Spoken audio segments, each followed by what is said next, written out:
Šādā lielā objektā kā šeit 174 megavati, kur ir 300 hektāru platībā saules paneļi uzstādīti. Ir 36 tādas stācijas.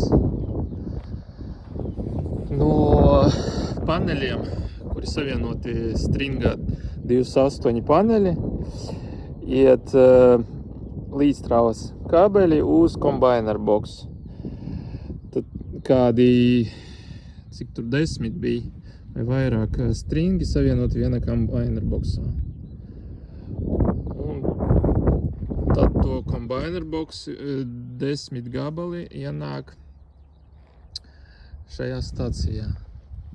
Apskatīsimies. Stācija 4 kV. Pārbaudām izolācijas pretestību. Tā.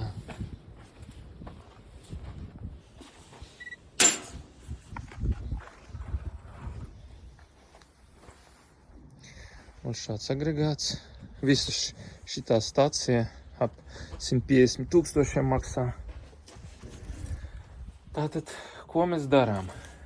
Mums jābūt certificētam būvuzraugam, kurš pārbauda pareizi. Ja? Es jums to parādīšu, kā pareizi darām.